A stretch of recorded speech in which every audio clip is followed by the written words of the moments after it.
In this video, we are going to learn about this broken authentication. I will tell you straight to the point.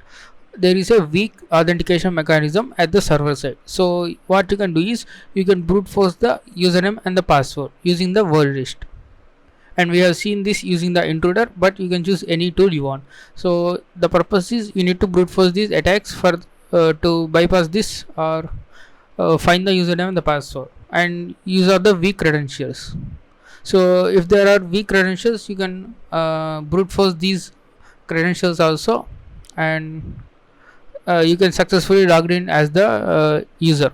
And the weak session cookies. So if the server keeps the are generating the session cookies with a weak algorithm, so if you can able to guess or predict the algorithm, then you can guess the session cookies, or you can use the algorithm to brute force all the cookies. Within one cookie you will get the session and the response will be different. So these are the common attacks against this broken authentication. So to avoid those broken authentication, you need to avoid password guessing attacks, though you need to put the very complex password like 8 or minimum 10 characters with the special characters in it. And you can also use the multi-factor authentication like two factor or any OTP or some other like that. So this is about this theory. You can read in this TryHackMe website. This room name is called OWASP Top 10. We have already seen the command injection, which we have seen in the previous video, that is injection room, which is the same they have applied here. There is nothing different from this. So I am hitting the completed button. Now let's do the practical. So what they are doing is, let's understand this with the help of an example. Okay, say there is an existing user with the name admin. So there is a admin user in the web server, and now we want to get to access to the account so that we can do is try to re-register that username with slight modification. So what we are going to do is we need to register again with admin name. So we need to modify something. So what we are going to do is we are going to enter space. So okay, we need to register the username with space admin. So if I register with the space admin, then this web server allows me directly to into the admin user. I mean, that means I get the privileges of this admin user. So what this generally this web server is doing is, this is generating the session ID with the privileges of the name. So it's not considering whether this is the there is a space or the percentage or any other symbol. It's just checking that if there is a admin in the name, it's directly giving the privileges access according to the name. So it does not checking the backspace or a normal space or any other special character. It's just checking the admin.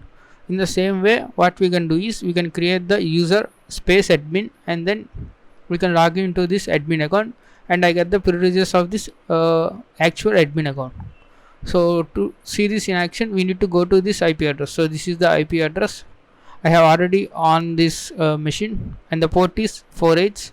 So I have already opened this one to save some time. Now let me go and try to log in with admin. So let me try this. It says invalid username or password. Let me try to register this one.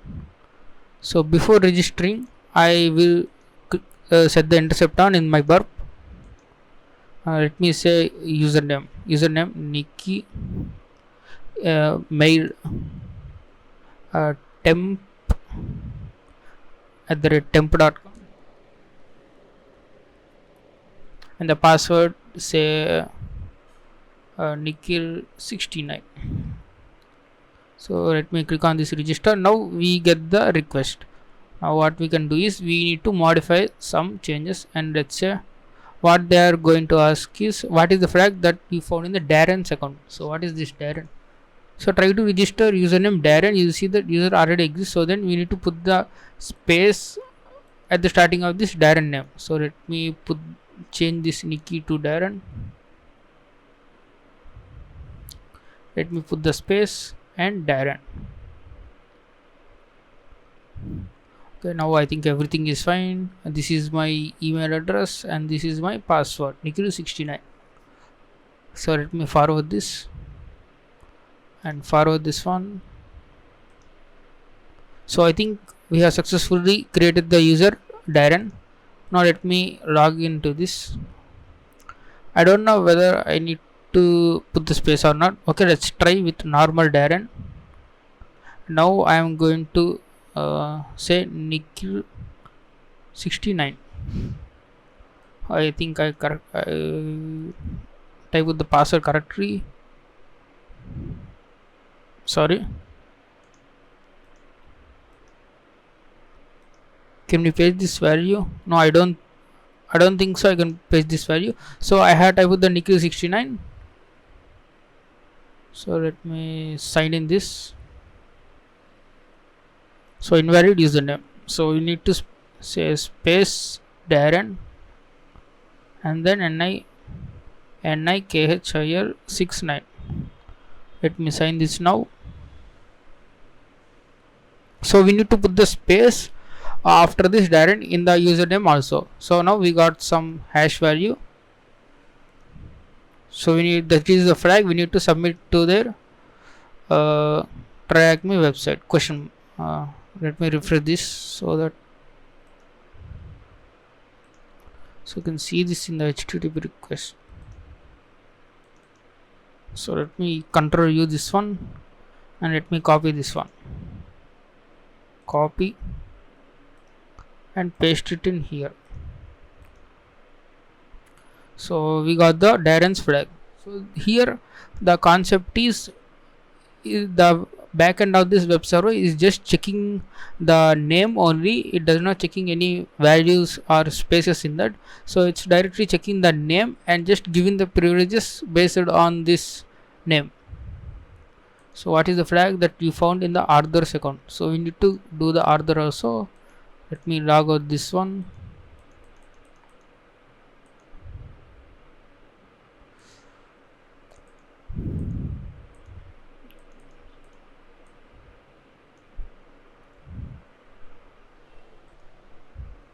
So I have logged out. Let's register again. Intercept on. Let's say Arthur, not Arthur Morgan. Okay. Let's say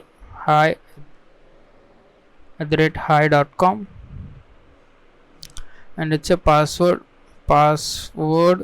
69. So let me click on this register. Now I get the request. All I need to do is put the space in front of father and let me forward this and forward this. Now the user Arthur has been successfully registered. Now I can do is I can space Arthur and say password 69. If I hit sign in, I should sign in as normal Arthur user. So we have logged in as Arthur user. We need to copy this flag also and paste it in here to make sure that we have answered the question. So we have successfully impersonated as the Arthur and Darren. Now let me try to create another account that is for admin. So let me say Nikhil.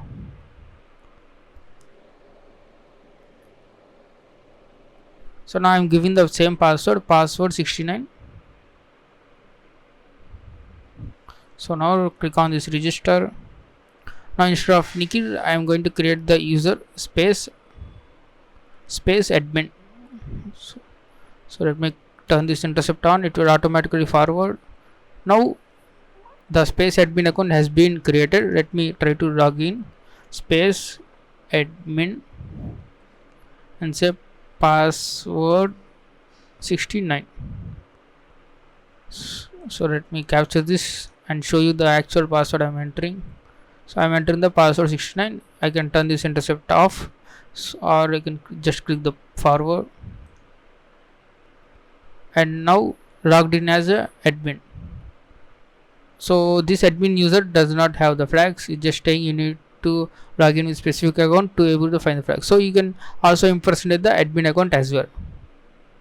So I hope you have understood. That's all about broken authentication. So these small flaws can lead to the account impersonation, and you can also steal another sessions. Like this we have. So that's all you need to know about this broken authentication.